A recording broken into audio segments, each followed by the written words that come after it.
Commencer. Alors, bonjour, je vais me permettre de présider cette table ronde qui est organisée par Marie-Pierre Rixain, présidente de la délégation aux droits des femmes, qui va essayer de nous rejoindre, mais qui a eu une contrainte de dernière minute et qui a tenu à organiser cette table ronde dans le cadre d'un cycle de table ronde consacré à la période d'état d'urgence sanitaire, en abordant aujourd'hui une thématique spécifique sur laquelle Marie-Pierre Rixain travaille depuis de nombreuses années, qui est la question de la périnatalité. Alors, les travaux à l'Assemblée ont repris, donc nos collègues de la délégation aux droits des femmes sont très pris. En ce moment, on a plusieurs textes qui sont à l'étude en ce moment à l'Assemblée nationale, mais je me ferai le plaisir de relayer l'ensemble de vos interventions. Donc, la question de la périnatalité, c'est un champ dont on parle peu, mais qui est pourtant essentiel. La périnatalité, elle recouvre l'ensemble du processus entourant la naissance de l'enfant, depuis sa conception jusqu'au premier mois du nourrisson. Elle constitue autant de sujets de politique publique, qu'il s'agisse de l'accompagnement du désir d'enfant et d'éventuels diagnostics anténatales, de la grossesse naturellement, mais également des conditions de préparation et de pratique de l'accouchement ou encore du postpartum. Peuvent être aussi concernées les questions liées à la contraception et à l'avortement. In fine, des questions liées au corps des femmes en tant que puissance gestatrice qui, nous le savons, est à la fois l'objet et le sujet des inégalités de genre qui constituent nos sociétés. Ainsi, la reproduction est un pan majeur de la santé des femmes, même s'il n'en constitue pas son tout. À cet égard, je tiens ici à saluer les travaux du docteur Alison McGregor, qui s'évertue à appréhender la santé des femmes dans sa globalité et à démontrer comment celle-ci pâtit de l'étalon masculin qui sert de norme à notre médecine. C'est pourquoi, et au vu des complications induites par la crise sanitaire, il nous a semblé naturel que notre délégation suive ce sujet avec la plus grande attention. En effet, mal connu, le Covid-19 représente une menace directe pour la santé des femmes enceintes, considérées comme des personnes à risque, mais également pour les fœtus et les nourrissons. Nous attendons donc avec beaucoup d'acuité les résultats des recherches éventuelles sur la prévalence et les conséquences de ce virus sur ces deux publics. De même, la période de confinement a eu de nombreuses conséquences sur le parcours périnatal des familles, mesures de distanciation sociale, complexité des conditions d'accès aux établissements de santé, accroissement des sorties précoces, développement également des téléconsultations et, disons-le, parfois possible désorganisation des chaînes de prise en charge, favorisant parfois un sentiment de relatif abandon des femmes enceintes et des jeunes mamans. On peut notamment citer la question de la fermeture de nombreux centres de PMI. Alors, le 14 mai dernier, la Haute Autorité de Santé a publié des recommandations relatives à la continuité du suivi des femmes enceintes lors de la levée du confinement. Elle prévoit ainsi de poursuivre l'articulation du parcours de grossesse autour des 3 échographies obstétricales et de réaliser, dans la mesure du possible, le suivi des femmes à bas risque obstétrical, le plus souvent en ville. Elle insiste également sur le nécessaire suivi psychologique des jeunes mamans, y compris à distance. Ainsi, nous serions particulièrement intéressés de disposer de vos retours de terrain sur la mise en pratique de ces préconisations, maintenant que nous sommes bien engagés dans le processus de déconfinement. Et donc, pour cela, nous sommes ravis d'accueillir aujourd'hui Madame Anne Evrard, qui est coprésidente du collectif interassociatif autour de la naissance, et Madame Sonia Biche, porte-parole du collectif Toutes contre les violences obstétricales et gynécologiques, afin que nous puissions approfondir ces enjeux.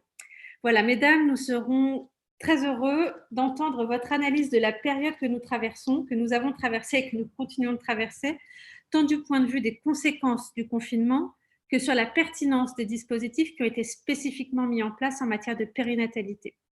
N'hésitez pas non plus à nous décrire comment s'est organisée votre action et comment elle s'est adaptée aux spécificités territoriales durant cette période compliquée. Voilà, si cela vous convient, je propose que nous écoutions d'abord Madame Biche, qui je crois voulait introduire le propos, puis Madame Evrard prendra la parole dans un second temps. Je vous cède la parole sans plus attendre, Madame Biche.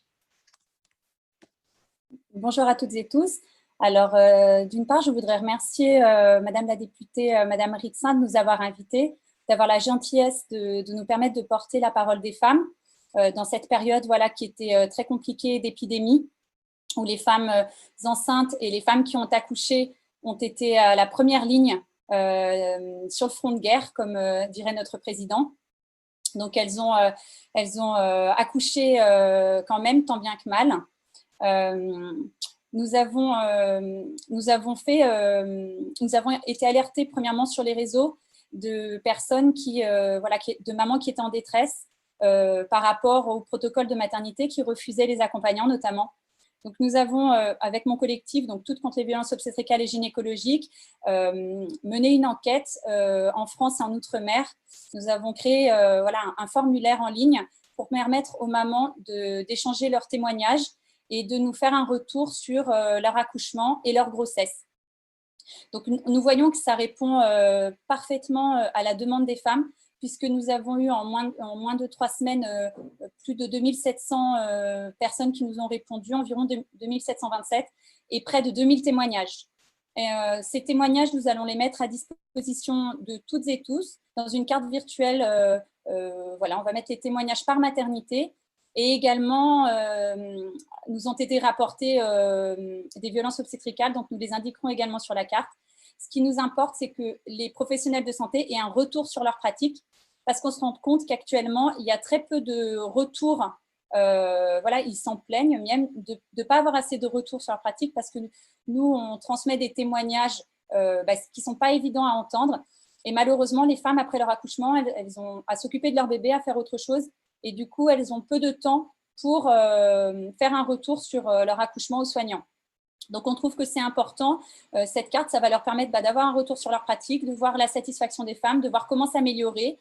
Et on trouve que c'est primordial dans l'enquête de périnatalité d'évaluer cette satisfaction des femmes, parce qu'actuellement, ça n'est pas du tout le cas. On n'évalue pas du tout les bonnes pratiques médicales, si elles sont suivies ou pas. On n'évalue pas du tout la loi Kouchner sur le consentement, par exemple, savoir si on demande bien, avant de faire un acte médical, à la femme si elle est d'accord. On n'évalue pas la qualité de la prise en charge médicale. On n'évalue pas si les femmes, elles sont en bonne santé physique et psychique, parce que c'est important d'être aussi en bonne qualité, en bonne santé psychique. Nous ne sommes pas juste un corps à régler inerte. Nous sommes des êtres humains. Et un traumatisme, ça rend malade. Nous savons malheureusement dans le collectif que la première cause de mortalité des femmes l'année qui suit la naissance de leur enfant est le suicide. Et donc, c'est très dur à entendre, c'est très dur à imaginer. Malheureusement, c'est la réalité. Et donc, tant qu'on ne verra pas cette réalité, on ne pourra pas y faire face et on ne pourra pas aider ces mamans. Qu'elles soient victimes de violences obstétricales, ça, c'est important d'y remédier, d'ouvrir les yeux sur le fait que c'est généralisé en France, sur le fait que malheureusement, peut-être que les soignants veulent bien faire, ils n'ont peut-être pas les moyens pour bien faire, ils n'ont peut-être pas le nombre suffisant, et puis peut-être qu'ils n'ont pas assez la bonne formation qui serait nécessaire peut-être pour écouter les femmes et comprendre ce qu'elles veulent. Pour comprendre ce que veulent les femmes, il suffit de les écouter, elles parlent. En tout cas, elles ont parlé dans notre enquête, et la carte témoignera de tous les problèmes qu'elles ont rencontrés. Par exemple, dans les maternités, elles ont dû souvent accoucher seules. 11% des femmes ont accouché seules, malheureusement, sans leur compagnon. Donc ça, c'est très triste et c'est à l'encontre de toutes les recommandations médicales, notamment émises par le Collège des gynécologues et obstétriciens français. Et en plus, ça va complètement à l'encontre des études scientifiques également. Vous avez une méta-analyse Cochrane. C'est une méta-analyse sur à peu près 22-23 études qui explique que quand une femme, pendant qu'elle accouche, elle est accompagnée du début à la fin par une même personne, elle est en confiance et donc du coup, il y a une diminution des risques d'intervention médicale. Donc en gros, quand elle est accompagnée, du début à la fin, elle a un accouchement qui se passe mieux. Donc le fait de la priver de cet accompagnant, de cette personne qui peut l'aider, qui peut la rassurer, le papa ou l'accompagnant qui peut la rassurer, qui peut l'aider à se mettre dans les positions qui l'arrangent, des massages, du soutien, ça pathologise l'accouchement. Donc, ces femmes qui ont été stressées en période de Covid, parce que ce n'était pas évident pour personne, ni pour les soignants, ni pour nous qui n'avons pas accouché, encore moins pour elles. Donc, elles ont accouché sur le front de bataille, en étant d'autant plus stressées parce qu'elles étaient seules. Donc, ce n'est pas évident. Malheureusement, les recommandations de bonne pratique, c'est important de les suivre. On va jamais le dire assez. Malheureusement, il n'y a pas de contrôle dans les maternités, donc elles font ce qu'elles veulent. Donc actuellement, en période de Covid, on voit dans notre enquête que dans les endroits où il y avait beaucoup de Covid, il y avait des recommandations suivies, pas suivies. Enfin, c'est un peu l'incohérence en France. Il n'y a pas de logique à tout ça. Et donc, les femmes ont dû… ensuite de couches, elles ont été très seules. Nous avons des témoignages poignants de détresse infinie, des femmes qui se sont retrouvées seules après leur césarienne à s'occuper de leur enfant, les soignants qui ne pouvaient pas venir parce qu'il y avait tout un protocole à mettre des masques, etc. Donc, ils préféraient répondre par l'interphone. Donc, des mamans qui se sont retrouvées toutes seules. Et malheureusement, je vous avoue que dans notre enquête, nous avons posé la question aux femmes sur ce qu'elles ressentent après coup, si elles ont des insomnies, si elles ont peur de repasser devant la maternité, si elles se sentent en colère, si elles pleurent tout le temps. Vous voyez, c'est sur des échelles de signes qui reprennent les dépressions du postpartum et le stress post-traumatique. Et malheureusement, 75% de ces femmes ont des signes de dépression et de stress post-traumatique. Et en moyenne, nous avons calculé, elles ont en moyenne 3 signes. Donc nous, on s'inquiète beaucoup parce qu'on se dit, OK, c'est des femmes qui n'ont peut-être pas attrapé le Covid, qui sont sorties de la maternité en mettant un pied devant l'autre, avec leur bébé en vie. Mais malheureusement, il faudrait vraiment se poser la question de la qualité de l'accompagnement et de la santé psychique, parce que c'est des femmes qui, si elles sont en dépression du postpartum ou en stress post-traumatique, ne pourront pas s'occuper de leur enfant. Et donc ça, c'est des vies gâchées, c'est des vies détruites.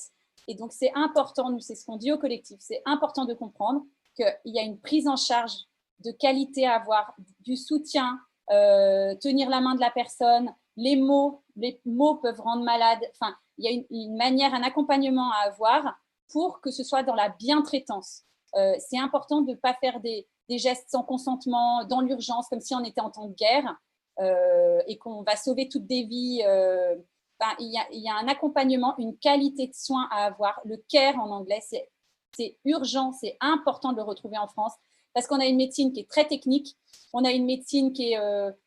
voilà, mais malheureusement, on n'est pas des machines. Et donc, du coup, cette technique, c'est très bien, mais malheureusement, s'il n'y a pas l'humanité, s'il n'y a pas le respect du consentement, s'il n'y a pas ces bonnes recommandations médicales qui font que la femme doit être au centre de notre système de santé, ce n'est pas à elle de se plier aux volontés des soignants, c'est elle qui doit être au centre et la médecine doit être au centre de la femme qui accouche, doit être au service de cette femme qui accouche afin que ça se passe bien. Si cette médecine, elle n'est pas au centre, et ben, malheureusement, les femmes, elles se soumettent. Donc, elles sont seules pour accoucher, elles ont des masques, elles ont été 45% à avoir des masques pour expulser leur bébé. Ça ne doit pas quand même être bien pratique. Si on demandait à la moitié des marathoniens de mettre un masque, je ne sais pas s'ils seraient bien contents, parce que les femmes, elles ont quand même besoin d'oxygène pour accoucher. Et puis surtout, elles n'ont pas été testées, il faut le savoir, à 98%. Donc, dans notre enquête sur 2727 réponses, nous avons seulement 10 cas Covid. Donc, vous voyez, c'est très bien de se prémunir du risque, mais malheureusement, parfois dans la vie, quand on a peur de quelque chose, on entraîne. Et donc, du coup, d'avoir peut-être voulu protéger tout le monde, peut-être qu'on a entraîné beaucoup de dépression du postpartum et je pense qu'il va falloir urgemment s'occuper de ces mamans et de ces bébés. Vous voyez, et alors moi, je ne dirais pas que le Covid n'est pas responsable de tout ça. On n'a pas découvert les violences obstétricales. Vous voyez, dans notre enquête, par exemple, on a 4% d'expression abdominale. Donc ça, c'est une pratique qui est dangereuse pour maman et bébé, le fait d'appuyer sur le ventre de la mère au moment de l'expulsion. C'est censé avoir disparu, non, nous on le voyait toujours dans les témoignages, puis là on en a la preuve dans l'enquête. Et on se rend compte que cette pratique, ça fait 15 ans qu'elle doit être abandonnée quand même. Donc on se dit qu'il y a urgemment une nécessité à contrôler les maternités pour que les gens soient formés aux bonnes pratiques médicales, soient formés à la demande de consentement afin de respecter les femmes et de ne pas traumatiser. Voilà, donc elles ont eu les masques.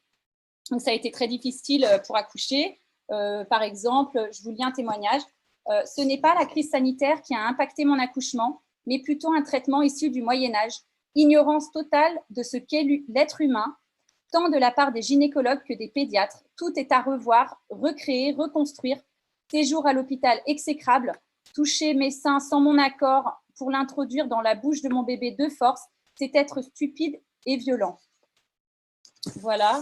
Nous avons malheureusement beaucoup de témoignages de ce type. Et il y a aussi il y a aussi beaucoup de mamans. Alors, dans notre enquête, nous avons 25% de déclenchement, tandis que l'enquête de périnatalité, c'est 22%. Donc, on s'est posé la question. Et dans les témoignages, on a vu que beaucoup de mamans ont accepté le déclenchement parce que comme ça, elles avaient le papa en salle de naissance. Donc, nous, ce qu'on veut, c'est que les recommandations de bonne pratique, elles soient généralement vraiment acceptées. Mais il faut aussi savoir que quand on fait des recommandations de bonne pratique, on a une responsabilité très forte et qu'il faut vraiment penser au point de vue des femmes et à protéger les femmes.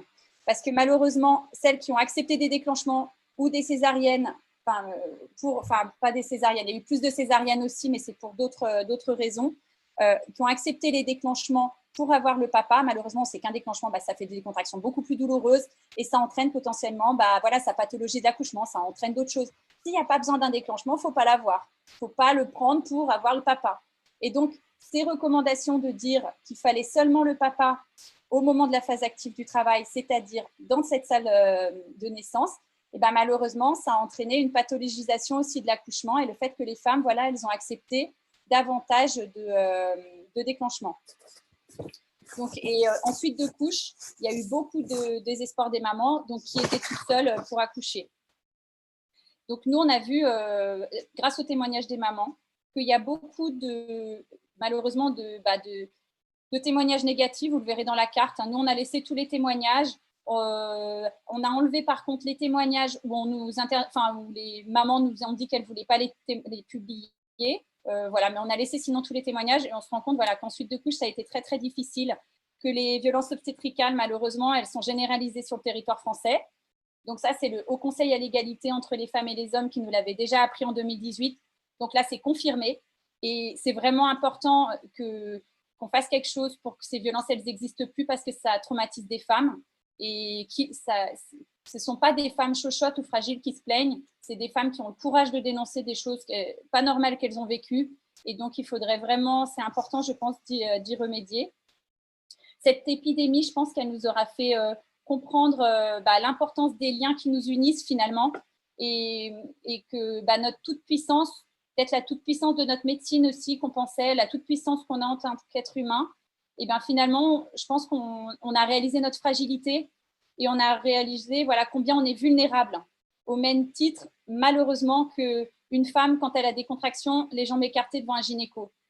C'est sûr qu'elle est vulnérable et donc, du coup, c'est important de comprendre qu'il y a ce care à retrouver en médecine. C'est important d'une médecine qui arrête de penser qu'elle sauve des vies en faisant que de la technique et sans prendre soin des gens. Ça n'existe pas. On ne peut pas prendre soin des gens juste en faisant des actes techniques et ça n'existe pas. Le care, c'est indissociable. Sinon, faut être réparateur d'autres choses, mais pas de corps humain. C'est important, je pense, dans notre monde, de remettre les choses à l'endroit, de remettre la femme au centre, d'évaluer la satisfaction des femmes dans l'enquête de périnatalité. Et je pense aussi de valoriser tout ce qui ressort de les patientes expertes. Voyez, nous, on se revendique patiente experte parce que quelque part, on a connu ces violences obstétricales. On sait l'impact dramatique du stress post-traumatique. Muriel Salmona l'expliquerait bien mieux que moi. Voilà, le stress post-traumatique qui est le même. Les victimes de violences obstétricales ressentent un stress post-traumatique qui est le même que les victimes de guerre, d'attentats ou de viol. Donc, c'est terriblement grave. Ça détruit des vies, ça détruit des liens avec les enfants, ça détruit des familles. Et donc, ça, c'est urgent de se rendre compte de cet impact-là, de réaliser qu'on a besoin de bientraitance, de revaloriser l'humain, d'avancer tout ensemble et de valoriser aussi un système de santé. Nous, on entend beaucoup, c'est vrai, les soignants se plaindre qu'ils n'ont pas assez de moyens, qu'ils n'ont pas assez de soins et qu'ils ne peuvent pas soigner correctement les patientes. Et nous, on s'en rend compte tous les jours qu'ils ne soignent pas correctement les patientes. Donc, redonner peut-être du budget et de la formation sur les bonnes recommandations et permettre aux femmes de s'exprimer, les patientes expertes, de former dans les études de médecine, de former dans les hôpitaux pour que ces personnes, elles entendent la parole des femmes et elles se rendent compte. Parce qu'au bout d'un moment, quand on est plongé dans son travail, on ne se rend même plus compte de ce qu'on fait. On devient un peu une machine parce qu'il y a du rendement, on nous en demande à l'hôpital. Et du coup, on ne se rend même plus compte de ce qu'on fait. On n'a plus le recul de ce qu'on fait. Et les femmes, elles sont là pour mettre ce recul-là. Elles accouchent 1 fois, 2 fois, 3 fois dans leur vie. Ce n'est pas leur quotidien, ce n'est pas tous les jours. Elles ne sont pas à l'usine. Et donc, du coup, chaque mot est important. Chaque geste est important. Et le problème aussi des protocoles, c'est que c'est standardisé pour toutes les femmes. Alors, toutes les femmes sont différentes, tous les accouchements sont différents.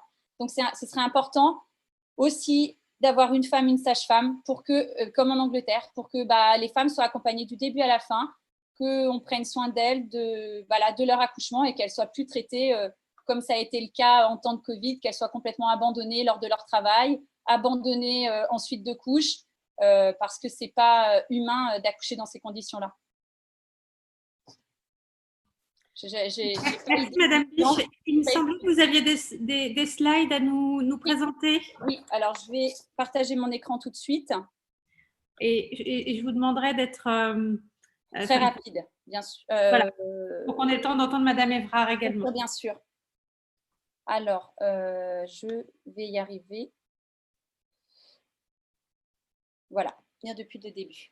Donc, alors, vous me dites si vous voyez bien. Donc, notre enquête nationale. Donc, pourquoi nous l'avons fait? Je vais aller très vite parce que les femmes nous ont alertés. Il y a eu des témoignages sur l'interdiction du papa, l'incitation au déclenchement, voilà, des peurs des femmes de ne pas avoir de péridurale disponible. Le questionnaire donc, a eu lieu du 6 mai au 31 mai. Le nombre de réponses, de témoignages, 55% de nullipares, 46% de multipares, 10 femmes seulement testées au Covid, comme je vous ai déjà mis. Donc, la carte virtuelle avec tous les témoignages que nous allons présenter. Avant l'accouchement, malheureusement, 27% des préparations à l'accouchement ont été annulées. 35% ne se sentaient pas prêtes pour accoucher. Et le taux de satisfaction des femmes pour la prépa à l'accouchement est un peu moins de 7. Donc, vous avez un témoignage. La préparation a été complètement décousue. J'ai dû beaucoup me débrouiller toute seule pour trouver des solutions. Accompagnement zéro. Ensuite, excusez-moi, raison du stress, donc c'est surtout l'incertitude quant à la présence du papa. Et nous avons noté aussi un chiffre qui nous a interpellés, parce que je vous avoue très sincèrement, quand nous avons marqué cette possibilité, la confiance dans les professionnels de santé, nous avons vraiment pensé que 90% des personnes allaient nous répondre, cocher cette case. Et ben, nous avons eu seulement 27% de confiance avec les professionnels de santé. Et moi, ça me renvoie dans notre combat avec le collectif. Souvent, les gynécos nous renvoient qu'on entraîne une défiance envers les professionnels de la gynécologie. Et moi, je pense que c'est plutôt l'inverse. C'est que comme il y a des mauvaises pratiques, il y a une défiance. Et là, on le voit, par exemple, vous voyez. Donc ça, c'est important de le changer, je pense, pour retrouver la confiance des personnes. Ensuite, donc, nous avons 13% des personnes du coup, qui ont changé de lieu d'accouchement, car en priorité parce qu'elles n'étaient pas sûres d'avoir leur accompagnant. Donc, nous voyons que sur les 13%, nous avons un quart qui a choisi d'accoucher à domicile ou sans assistance. Donc ça, c'est vrai que ça nous a interpellés parce qu'en plus, c'était très difficile de trouver, de pouvoir accoucher à la maison actuellement parce qu'il y a des régions dans l'Est, ils ont interdit l'accouchement à domicile en disant que du coup, s'il y avait un transfert à l'hôpital, ce serait compliqué, que les pompiers ne seraient pas disponibles, enfin les ambulances. Donc, ces femmes-là qui ont réussi quand même à accoucher à la maison, ça a dû être assez compliqué. Donc, on voit que c'est une vraie demande peut-être en France et on voit très bien que l'accouchement à domicile n'est pas plus dangereuse qu'à l'hôpital. On a toutes les enquêtes qui nous le montrent. Donc, c'est vrai qu'en France, c'est beaucoup à la traîne par rapport au nord de l'Europe, les pays où les femmes accouchent à domicile sans problème. En Angleterre, pareil, il n'y a aucun problème. Les sages-femmes de l'hôpital vont à domicile si la femme décide. Donc, c'est vraiment en France qu'il y a cette peur un peu démesurée des femmes qui vont faire prendre des risques à leurs enfants, alors que non, l'accouchement à la maison, il faut arriver à être courageux et à entendre les études et respecter le choix des femmes surtout. Prochaine, excusez-moi, voilà. 63% des femmes avaient un projet de naissance. Ça aussi, nous avons trouvé ça très encourageant parce que dans l'enquête de périnatalité, 3,7% seulement. Donc, on se rend compte peut-être que les femmes aussi deviennent beaucoup plus informées, peut-être grâce au travail aussi qu'ont fait les militantes pour informer les femmes sur leurs droits, sur l'accouchement, ne pas en avoir peur, que c'est les violences obstétricales qui font des traumatismes, ce n'est pas l'accouchement, il faut arriver à séparer les deux. Donc, 163% des femmes. Donc, les femmes, il y a aussi ça qu'il faut comprendre, les femmes deviennent de plus en plus informées. Donc, c'est pour ça aussi que les professionnels de santé, il faut qu'ils arrivent à répondre à cette demande-là, des femmes plus informées qui veulent être plus actrices de leur accouchement. Voilà, beaucoup de stress avant la naissance. Donc, on a un peu moins de césariennes qu'en 2007 dans l'étude de périnatalité. Voilà. Beaucoup de stress avant la naissance. Donc, je vous laisse lire. Les types d'accouchement. Donc, ce que je vous disais tout à l'heure, nous avons eu plus de déclenchements que dans l'enquête de périnatalité. Et donc, les témoignages. Donc, j'ai accepté un déclenchement dont je ne voulais pas. Beaucoup moins de flexibilité et déclenchement obligatoire. J'ai été déclenchée car j'avais peur que la décision change par rapport à la présence du conjoint. Donc, 22% en enquête de périnatalité, alors qu'on a eu 25% dans notre enquête, dont 7% de déclenchement préconisé selon Covid.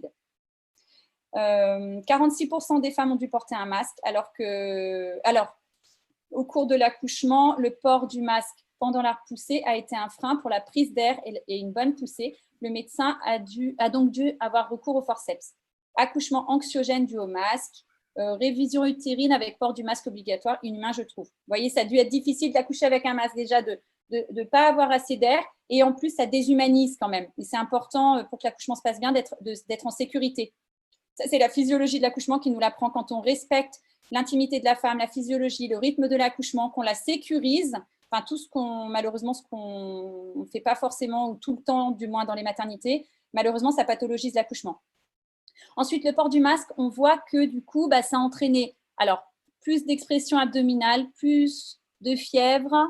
La péridurale a été demandée alors que je voulais faire sans. Ça aussi, ça n'a pas dû être pratique pendant le travail. Plus de forceps et plus de symptômes.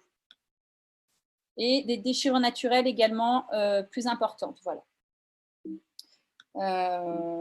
J'ai été informée des raisons pour lesquelles les interventions étaient nécessaires. Alors, nous, on a voulu voir par rapport à la loi Kouchner, savoir du coup si elle était bien respectée en France. Et malheureusement, donc, on voit qu'il y a seulement 59% donc, des personnes qui ont été informées que les interventions médicales ont été utiles, 16% en partie. Et voilà, après, non, excusez-moi, c'est caché, donc 3%. Voilà. Le consentement également. Pendant l'accouchement, alors l'équipe médicale m'a demandé l'autorisation avant d'effectuer chaque acte médical, donc toujours c'est 42%. Parfois, on voit que c'est, voilà, et jamais. Avant l'épisiotomie également, on a demandé, donc une partie des femmes seulement nous ont répondu, et vous voyez que le consentement n'est pas demandé dans 71% des cas, donc contraire à la loi.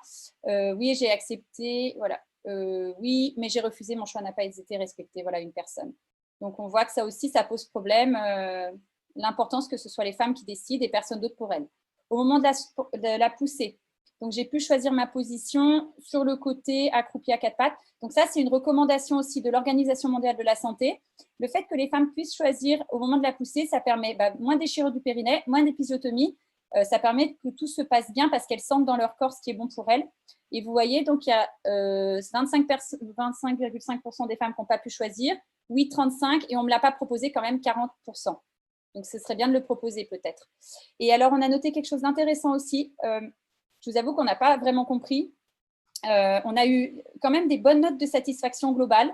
Et malheureusement, dans les témoignages, c'était tout l'inverse. Et donc, par exemple, vous voyez, niveau satisfaction globale, là, nous, on a 8,3 sur l'attitude écu-médicale. Mais par contre, on a vraiment beaucoup de témoignages de ce type. Testé positif 12 jours avant la naissance, j'ai été stressée de ne pas avoir mon conjoint à mes côtés et de ne pas pouvoir allaiter, d'être séparée du bébé, la chambre Covid, présence personnelle très limitée. Et pourtant, nous avons une note de 9 sur 10. Pareil, je passe peut-être, vous voulez lire avec moi?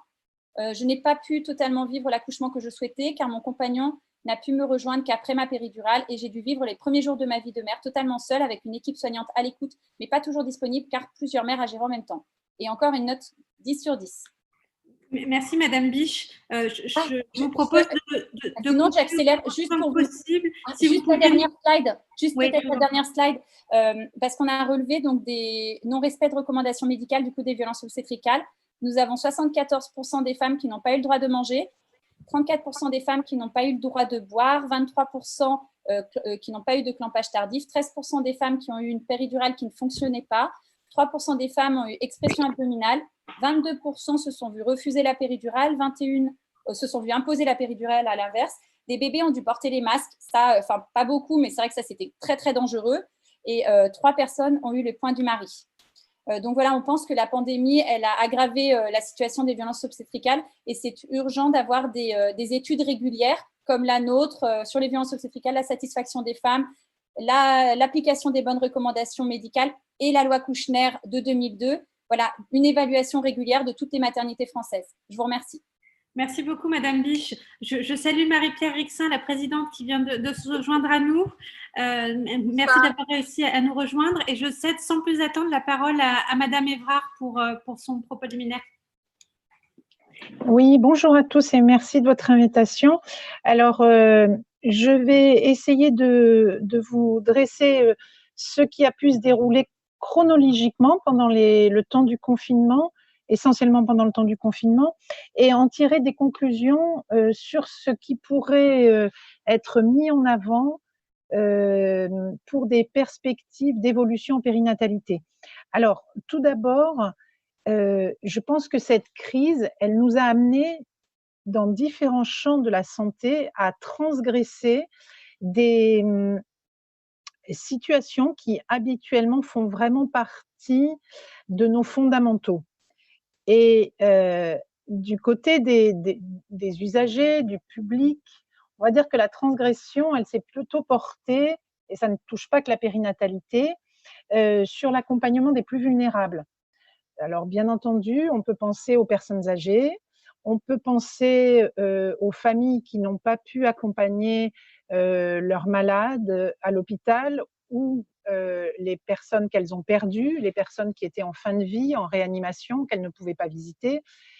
Mais il faut aussi associer la naissance et le déficit d'accompagnement des situations de grossesse et de naissance, parce que ce sont des passages de la vie qui sont eux aussi extrêmement importants et que notre société, elle est marquée par une tradition d'accompagnement de l'arrivée de la vie d'un nouvel être dans notre société. Cela peut paraître plus facile que si on est amené à perdre un proche qu'on n'a pas pu voir, à laisser un malade à l'hôpital. Et pourtant, en fait, Sonia l'a bien souligné, il y a des besoins essentiels dans ces moments-là qui n'ont pas toujours été respectés. Mais en parallèle, je pense aussi, et une fois n'est pas coutume, les usagers vont aussi parler des soignants, je pense qu'on a transgressé la façon dont les soignants souhaitent exercer leur métier. Et on a des soignants qui se sont retrouvés à exercer leur profession d'une façon qu'ils jugeaient indigne, dans des conditions qu'ils jugeaient indignes. Et donc, ce melting pot de transgression a fait qu'on s'est retrouvé face à des situations de souffrance qui se sont peut-être pas révélées toutes sur le moment, mais auxquelles il faudra vraiment être vigilant dans les semaines et les mois à venir. Alors, si on reprend chronologiquement, en périnatalité, on a été marqué au départ par une certaine incohérence dans les annonces et du coup par un début de confinement qui a été assez chaotique et anxiogène. C'est-à-dire qu'après être passé d'un discours qui se voulait très rassurant, très brutalement, on est arrivé au fait qu'on allait tous être confinés. Et du côté du suivi des femmes enceintes, il y a commencé à avoir des angoisses majeures parce qu'on a eu, même si c'était minoritaire, un nombre non négligeable de cabinets de suivi libéral, gynécologique, sage-femme ou échographie, par exemple, qui ont fermé. Les sages-femmes ont été en petit nombre, mais on a eu un nombre non négligeable de médecins libéraux qui ont fermé leur cabinet en réorientant éventuellement leurs patientes vers l'hôpital, hôpital qui était à l'époque très difficile à joindre. Et on s'est retrouvés vraiment et sur les réseaux sociaux et dans nos lignes téléphoniques avec des femmes très, très angoissées et qui pensaient qu'elles n'allaient plus être suivies, qu'elles allaient se retrouver sans échographie, qu'elles allaient sauter leurs examens de grossesse, etc. Donc rapidement, le CIAN a décidé, avant même le début du confinement, de mettre en place une ligne d'écoute qui a associé à la fois des militantes du CIAN, qui a associé le Doula de France, donc les accompagnantes à la naissance, et qui a associé aussi la Fédération nationale des éducateurs de jeunes enfants. Nous avions pensé qu'il y avait des besoins à la fois pendant le suivi de la grossesse, mais aussi au retour à domicile, puisque les parents allaient rentrer dans une période de confinement sans le soutien de leurs proches ou sans le soutien des structures habituellement étayantes que sont la PMI, par exemple. Alors, on a eu au début beaucoup d'appels, et puis rapidement, on a vu que quand même le milieu professionnel s'est réorganisé. À partir du moment où la sécurité sociale a permis la mise en place de la téléconsultation, les choses se sont quand même posée. Les sages-femmes libérales de ville ont repris une bonne partie des suivis en postpartum quand les femmes sortaient très précocement, ont même repris certains suivis de femmes qui étaient habituellement suivies par la PMI, parce que comme ça a été dit, les PMI ont, dans certains territoires, en tout cas pendant une bonne période, complètement disparu du processus de suivi. Et finalement, le suivi lui-même a plutôt bien repris. En revanche, ce qui a été compliqué, c'est la préparation à la naissance, parce que alors que les recommandations signalaient bien qu'elles devaient être poursuivies, que la possibilité de les faire en visioconférence était tout à fait ouverte et que le remboursement était possible et la prise en charge était possible par la sécurité sociale, toutes n'ont pas été mises en place. Et là, c'est vrai que ça a eu deux conséquences. D'une part, un accroissement de l'inquiétude, très clair, particulièrement chez les femmes dont c'était le premier accouchement. Et deuxièmement, une limitation du dialogue avec les soignants. Les consultations n'étaient plus en présentiel, elles étaient beaucoup plus courtes et en plus, il n'y avait pas de préparation à la naissance, ce qui fait que les femmes avaient peu d'occasions d'échange avec les équipes de maternité ou même avec les professionnels libéraux qui pouvaient les suivre. Certains professionnels libéraux se sont organisés pour ajouter des suivis par téléphone, mais c'est vrai que les journées n'ayant que 24 heures, ça rendait les choses assez compliquées.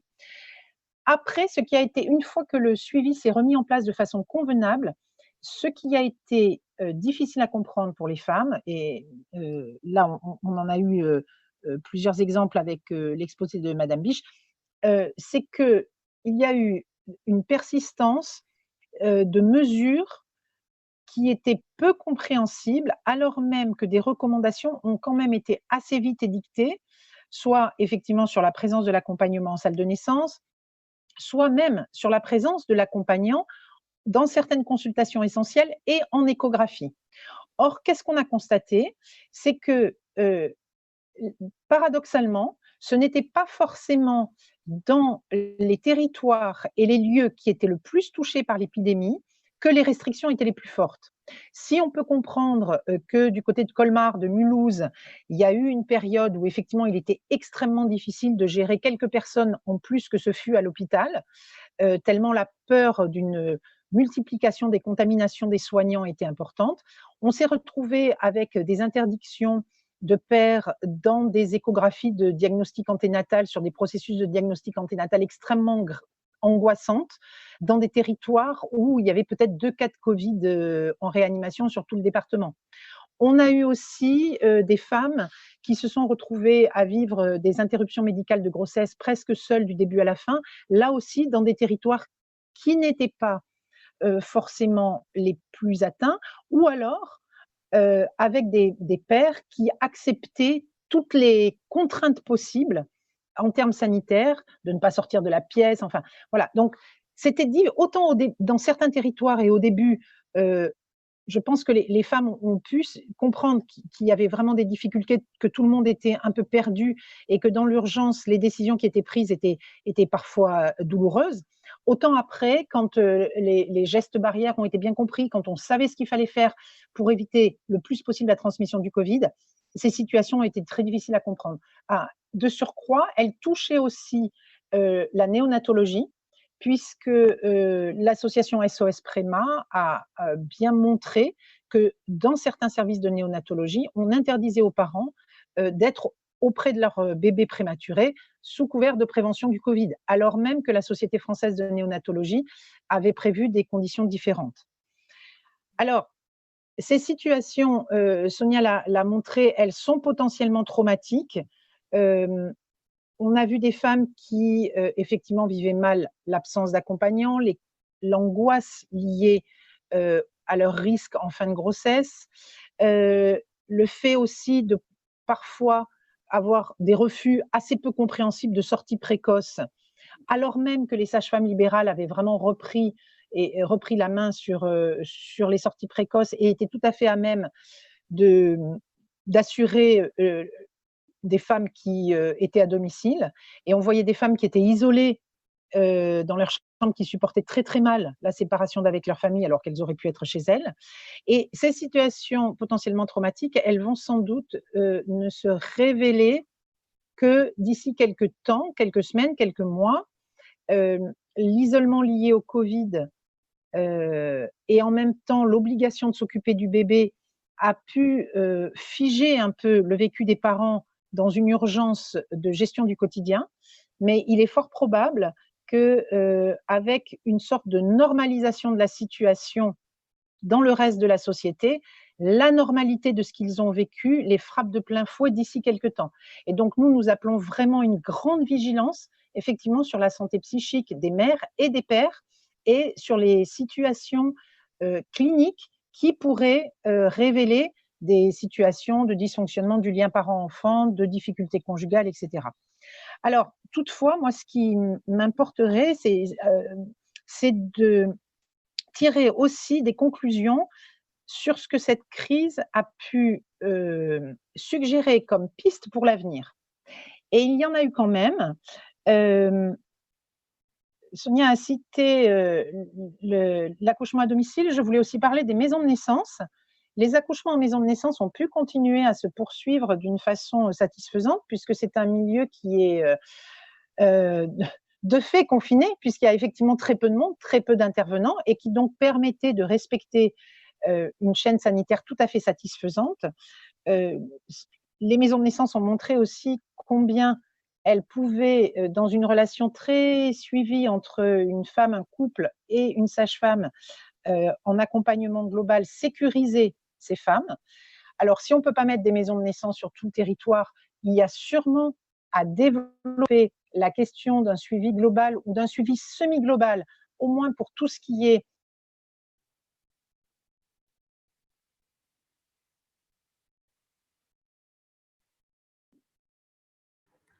Je n'entends plus Madame Évrard. Est-ce que… Je crois que c'est Madame Évrard qui a un problème de connexion. espace. Madame Évrard, c'est bon, on vous a retrouvé. Vous m'entendez là? Oui, on vous entend. Oui, parfait. Très bien. Donc, je disais qu'il y a eu justement des initiatives du côté des URPS de sages-femmes libérales qui pourraient être très intéressantes pour l'avenir. Et entre autres, puisqu'elles ont montré qu'elles pouvaient s'organiser, prendre en charge des sorties précoces qui étaient habituellement gérées par la PMI ou qui n'existaient pas parce que les femmes restaient dans les maternités. En Auvergne-Rhône-Alpes, il y a eu la création d'une ligne d'appel unique. Les établissements appelaient une ligne d'appel unique liée à l'URPS et les sages-femmes s'étaient organisées pour pouvoir répondre immédiatement alors même qu'elles n'étaient pas du tout protégées sur le plan du Covid. D'ailleurs, nous, dans notre région, on a 20% des sages-femmes libérales qui ont été infectées par le Covid, mais elles ont quand même vraiment assuré et elles ont suggéré qu'on puisse envisager la création d'un statut de sage-femme référente pour toutes les grossesses, même pour des grossesses qui seraient suivies par des obstétriciens ou par des médecins généralistes ou qui seraient suivies en établissement de santé. C'est-à-dire qu'une sage-femme libérale pourrait être référente et on encouragerait les femmes à désigner une sage-femme libérale dans l'anténatal. Cette sage-femme pourrait éventuellement doubler le suivi de la femme quand il y en a besoin. Elle pourrait le compléter si, par exemple, la maternité est éloignée du lieu où la femme vit, mais même si elle ne suit pas la femme, elle pourrait la rencontrer une fois en anténatal, comme par exemple dans le cas de l'entretien prénatal de grossesse, et cela permettrait d'organiser le postpartum, un postpartum qui serait vraiment ajusté à la situation de chaque femme, qui ne serait pas organisé dans l'urgence parce que le contact aurait été fait dans l'anténatal et qui permettrait aussi une meilleure coordination de tous les acteurs ville-hôpital. Bon, on sait combien la question du parcours ville-hôpital est au sein des réflexions sur notre mode de santé. Et là, on a vraiment eu des initiatives qui peuvent laisser des perspectives pour l'avenir. Ce sont des initiatives qui sont intéressantes. Elles ne sont pas non plus très coûteuses. Ça demande de financer un peu de temps de coordination, mais ça ne devrait pas être ça qui ruine nos caisses.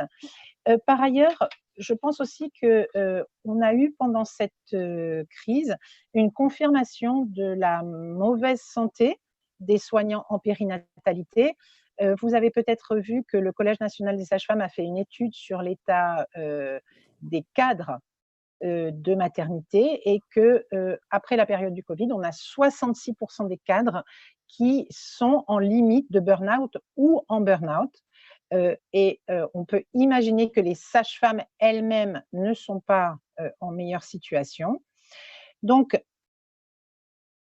il est clair qu'on ne va pas être les seuls. La périnatalité ne va pas être le seul champ à réclamer plus d'attention de la part des pouvoirs publics.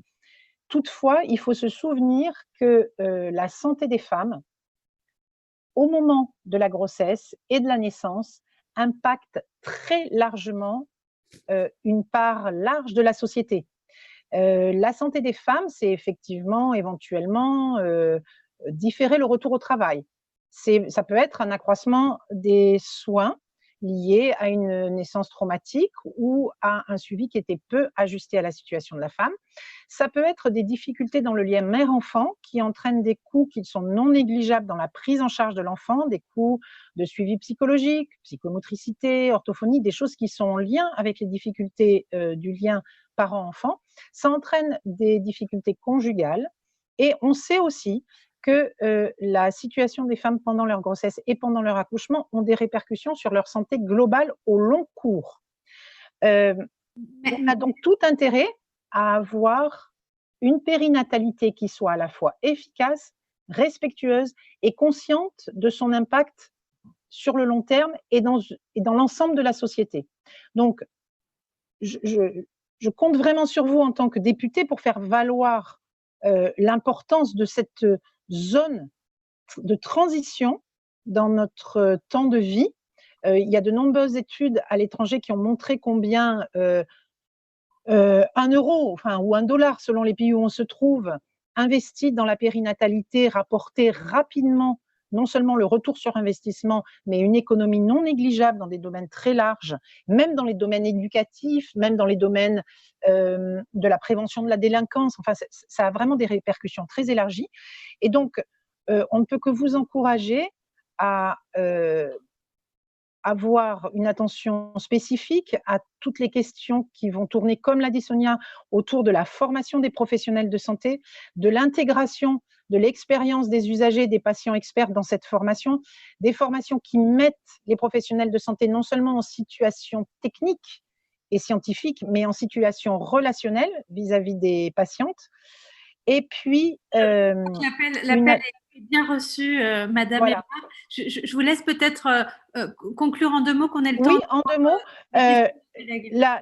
Pour ouvrir le débat éventuel, je voudrais aussi insister sur le fait que toutes nos associations, non seulement le CIAN, mais les autres associations œuvrant en périnatalité et les associations féministes, ont toujours souhaité être l'interlocuteur à la fois des pouvoirs publics, à la fois des politiques sur ces questions-là, et que nous sommes tout à fait prêts à collaborer sur des réflexions approfondies sur ces thèmes pour les développer de façon plus élargie.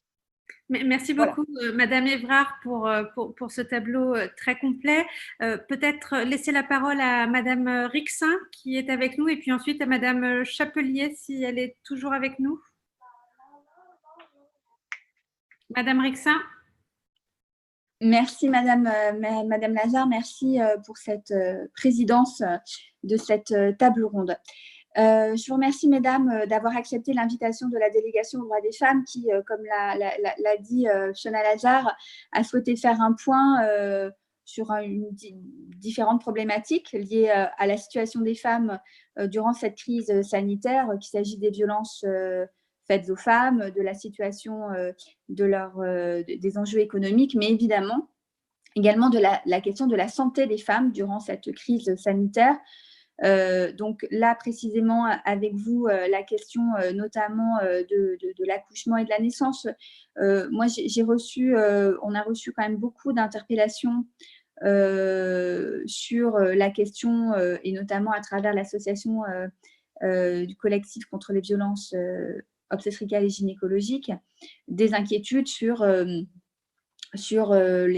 conditions de la naissance durant cette crise, qui ont été largement relayées d'ailleurs par les médias. Hein. De nombreux médias s'en sont fait également l'écho. Et force est de constater qu'il y a eu quand même des difficultés sur un certain nombre de territoires. Les échos que moi j'ai eus, alors je ne sais pas, j'aimerais bien avoir votre avis. Visiblement, on ne peut pas dire, enfin, les pouvoirs publics et notamment la fonction publique hospitalière a fait, je crois, de son mieux dans une crise, rappelons-le, notamment en mars et avril, dont on ne connaissait pas l'issue, où les équipes étaient extrêmement sollicitées, inquiètes, où en effet, je comprends très bien l'inquiétude des femmes qui étaient enceintes, et croyez-moi, je le comprends véritablement. Mais en même temps, voilà, je crois que les équipes médicales agissaient au jour le jour comme elles le pouvaient et en fonction de la situation sanitaire, malheureusement, qui était extrêmement délicate et surtout inédite.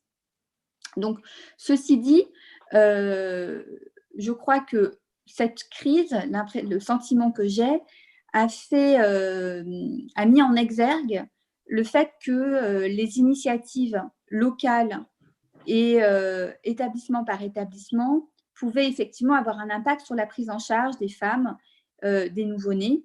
Et donc, en effet, dans certains établissements, la relation, par exemple, chef de service et cadre était parfois excellente et donc permettait notamment la mise en place des sorties précoces.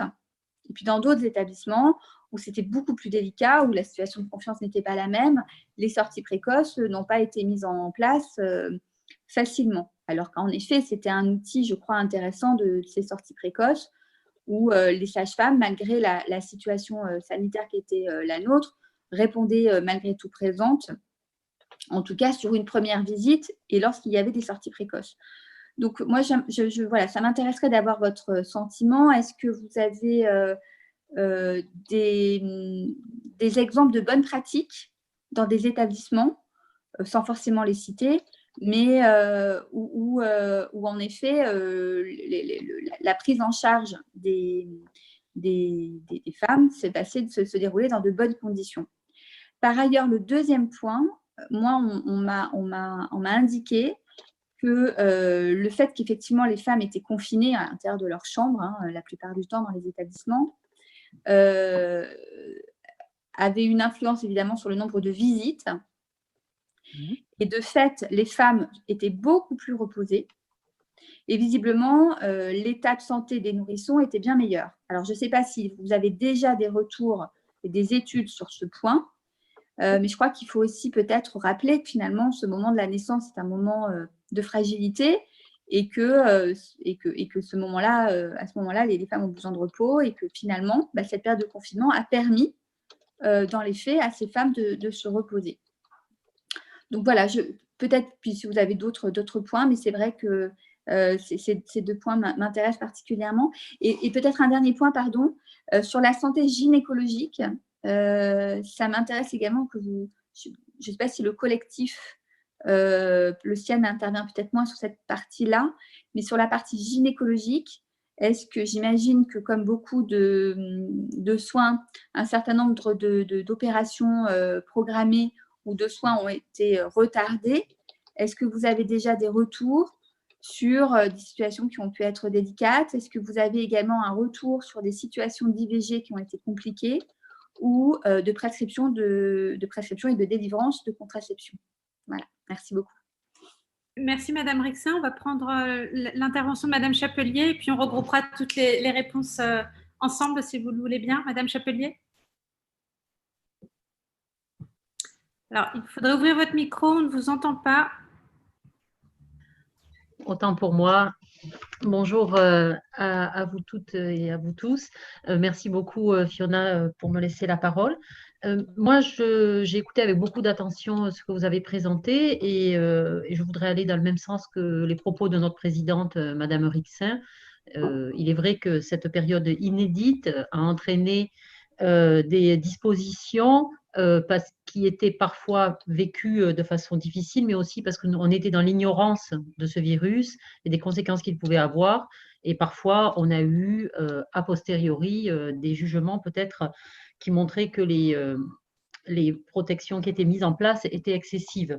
Cela dit, je vais également dans son sens, s'il y a certains points en particulier, l'impact psychologique, l'impact même, j'ai envie de dire, éthique de ce moment unique où on a pu imposer l'absence du père ou de la compagne près de la personne qui a accouché pour des raisons sanitaires a été réellement vécu comme un traumatisme, mais en même temps, il y a eu ce moment de repos qui a été accordé aux mères qui souvent le sollicitent, mais ne savent pas comment l'exiger vis-à-vis de leur famille et de leurs proches et qui souhaitent leur rendre visite. Donc, c'est vrai que le bilan post-Covid risque d'être mitigé, en tout cas sur l'impact psychologique et sur la santé mentale, en tout cas des femmes. J'aurais une question au sujet de votre méthodologie, Madame Beach. Les chiffres que vous avez donnés sur… alors, il y a quelque chose que je n'ai pas très bien compris. J'ai cru comprendre donc qu'un quart des femmes avaient choisi de modifier leur lieu d'accouchement pour accoucher à domicile. Non. Ah, pardon. Voilà, et enfin, je ne sais pas, vous disiez il y avait un quart. Alors, elles souhaitaient peut-être accoucher à domicile, ou alors elles ont accouché à domicile. Je n'ai pas très bien compris dans votre camembert à quoi correspondait le quart. Voilà, je vois Madame Lazare qui me fait des signes. Non, qu'elle pourra répondre à la question. D'accord, voilà. Donc, en fait, je voudrais savoir exactement de quoi il en retourne. Et sur votre méthodologie, j'aurais aimé savoir si vous avez pris comme population que vous avez interrogée un panel de parturientes complet, ou bien c'était uniquement des personnes qui avaient mal vécu leur accouchement et toute la périnatalité qui avait été prise en compte. Enfin voilà, quelle est la population sur laquelle vous avez amené ces chiffres?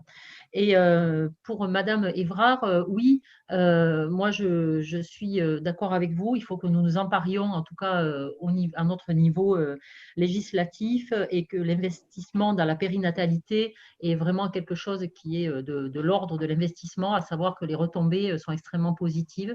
L'idée de la sage-femme référente est quelque chose qui fait son chemin. Je pense qu'on peut arriver à quelque chose de vraiment pertinent, mais je pense que là-dessus, il y a encore beaucoup de choses à réfléchir et beaucoup également dans la formation, non pas des personnels soignants, mais au niveau de l'éducation à la sexualité, à la vie affective, dans tout le parcours scolaire de chaque individu, et de leur également d'amener cet enseignement, à savoir qu'un jour, potentiellement, on peut être un parent et qu'il y a enfin que voilà, qu'au niveau de cette éducation à la sexualité, je pense que la parentalité, l'accouchement sont peut-être des sujets qu'il faudrait également aborder au niveau du lycée, par exemple, chez les jeunes filles, pour qu'elles ne soient pas totalement démunies pour certaines lorsqu'elles arrivent à ce moment de parentalité. Merci Madame Chapelier. Je voudrais ajouter quelques questions avant de vous donner la parole pour une réponse globale. Dans la question des violences obstétricales, j'aimerais savoir si vous évoquez également la question des anesthésies. J'ai reçu beaucoup de témoignages de femmes qui ont très mal vécu leur anesthésie, leur péridurale dans le cadre de leur accouchement.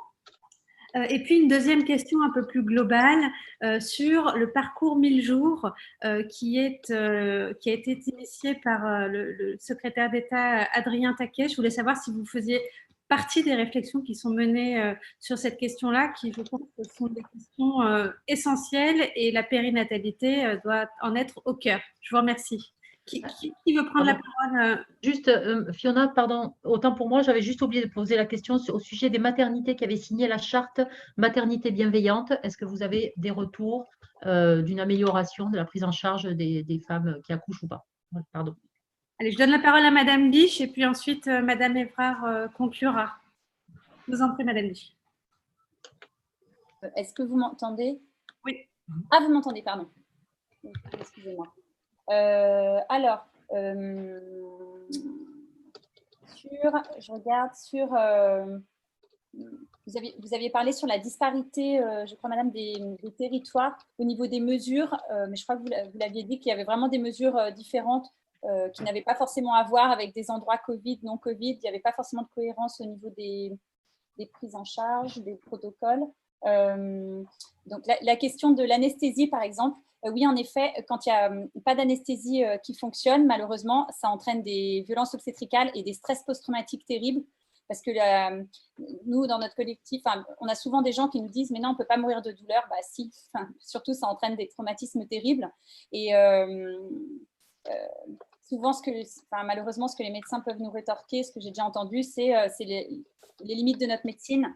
Et c'est terrible, nous, c'est vrai qu'on ne peut pas entendre ça parce que quand quelqu'un a un accident de la route et qu'il est opéré, il n'est pas opéré à vif et on ne peut pas tolérer que des femmes, elles aient des césariennes à vif ou des forceps à vif. C'est des douleurs qui n'ont pas de nom et qui brisent des vies. Enfin, les femmes ne peuvent plus s'occuper de leur enfant et le stress post-traumatique, c'est vraiment une maladie en fait qu'il faut soigner et qui dure sur des années. La réflexion sur les 1000 jours, nous serions absolument ravis de participer aux réflexions. Malheureusement, nous n'avons pas été invités à le faire, mais ce serait vraiment une chance de pouvoir le faire, car nous savons que de préserver aussi les mamans, l'accouchement, le clampage tardif du cordon, permettre aux mamans d'être dans les positions qu'elles veulent, tout ça aide le bébé. Et on ne peut pas dissocier la mère et l'enfant. Vous voyez, quand des femmes elles se plaignent de violences obstétricales, souvent on leur renvoie votre bébé va bien. Enfin, quel est le lien? On ne comprend pas parce que déjà, la mère et l'enfant ne font qu'un. Enfin, on l'a compris pendant 9 mois.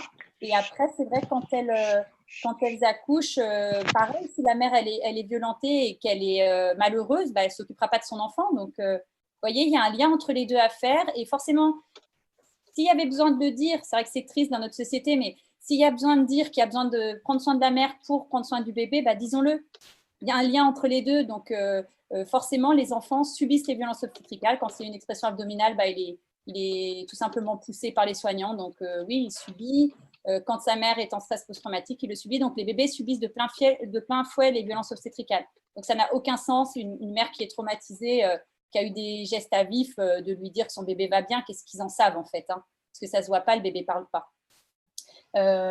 Et par rapport au label de bientraitance, je pense que vous faites allusion au label de bientraitance du Collège des gynécos.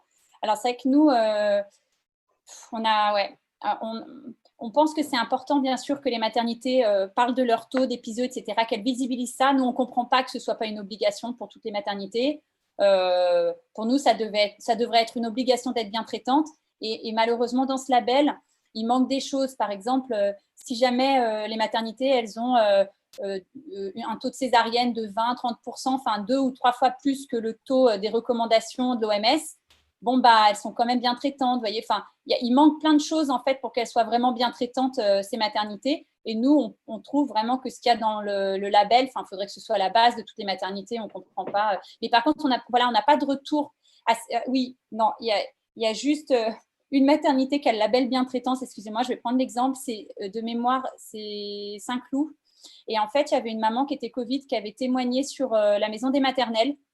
Et c'était vraiment poignant parce que c'était une maman qui avait été césarisée d'office parce qu'elle était Covid et qui avait été séparée de son enfant pendant 12 jours. Et donc ça, moi, ça m'a vraiment touchée parce que c'est complètement contraire à toutes les recommandations médicales. Il ne faut pas césariser d'office. Quand il y a une indication obstétricale, on césarise, mais Covid ou pas Covid, la maman, en plus, elle était stabilisée, elle était bien. Et ensuite, on l'a privée 12 jours de son enfant. Donc, c'était terrible. Alors, les parents disaient qu'ils voyaient par par Skype leur enfant. On se rend compte que c'était difficile pour eux. Mais alors, si c'était difficile pour eux, j'imagine même pas pour l'enfant. Les signes à long terme. Et puis, la Société de pédiatrie néonatologie a dit que c'était complètement contraire au recours. Donc, vous voyez, ça, c'est une maternité qui avait le label bientraitance et qui s'est comportée comme ça. Donc, vous voyez, ça, c'est pas terrible. Et après, pour les bonnes prises en charge, oui, au niveau des sorties précoces, je crois que j'ai un slide. Est-ce que vous voulez que je montre au niveau des sorties précoces? Je ne sais pas si… Allez-y, je vous en prie. Alors, excusez-moi, je reprends mon slide. Je crois que c'est justement… alors, j'ai encore fait cette manip. Il faut d'abord que je lance mon partage d'écran. Excusez-moi, je ne suis pas très pro là-dedans. Voilà, et je lance le diaporama. Excusez-moi, je vais aller très très vite. Je crois que la sortie précoce, consentement, satisfaction, faible satisfaction, dépression du postpartum, donc 75% des femmes, le point de vue des femmes, ce qui compte. Je ne l'ai pas. mais on avait peu. En fait, c'est plutôt dans les témoignages. Alors, mais je me rappelle, excusez-moi, qu'il y avait une question là-dessus, mais pas dans le PowerPoint. Il y a eu très peu de sorties précoces finalement. Et ce que nous disaient les mères, je me rappelle dans les témoignages, c'est que beaucoup voulaient faire une sortie précoce, on leur a pas proposé, ou alors elles en voulaient une, on n'a pas voulu. Souvent pour le premier enfant, on voulait pas. Et du coup, ça a vraiment été très difficile parce que c'est vrai que c'était une recommandation de permettre la sortie précoce. Et oui, il y a quand même la moitié des femmes, environ la moitié des femmes, il faudrait que je regarde exactement le chiffre, à qui on n'a pas du tout proposé ça. Donc après, nous, on n'a pas pu savoir si c'était plus dans les cliniques privées ou si c'était plus dans le public qu'on leur a pas proposé. Mais ce que je voudrais juste rajouter, c'est que là, c'est vrai qu'on est en train de parler du Covid et comme si c'était fini. Mais en fait, il faut que vous sachiez que dans les maternités actuellement, il y a encore des maternités qui refusent les pères. Donc, nous, on a encore des mamans sur les réseaux sociaux qui nous appellent, qui témoignent complètement désespérées parce qu'on refuse le père ou leur accompagnant en salle de naissance, en suite de couche. Et c'est des mamans qui sont encore complètement désespérées. Donc, nous, ce qu'on espère, c'est que ces mesures Covid, pour protéger tout le monde, actuellement, il n'y a plus lieu d'être. Donc, ce serait vraiment bien et on a conscience de tout l'impact négatif que ça a eu sur la santé des femmes. Donc, ce serait vraiment bien que les maternités arrêtent de priver les femmes de leur accompagnant et de se faire accoucher avec le masque. Merci, Madame Biche. Madame Évrard, je vous laisse la parole. Oui, alors je reprendrai vos questions.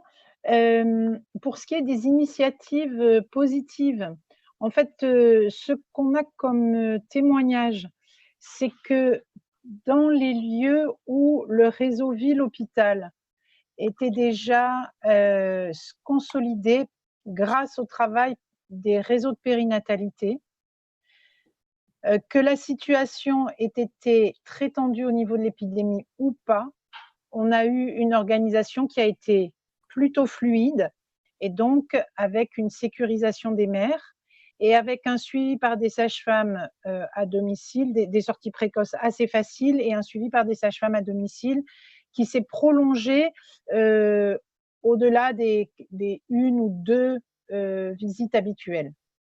En fait, la difficulté réside plutôt sur les lieux où le réseau ville-hôpital est moins performant dans les contacts et dans les liens parce que, effectivement, comme vous l'avez dit, on sent qu'il y a moins de confiance, la crainte des pédiatres que les sages-femmes soient pas au point pour repérer des signes sur le bébé, etc.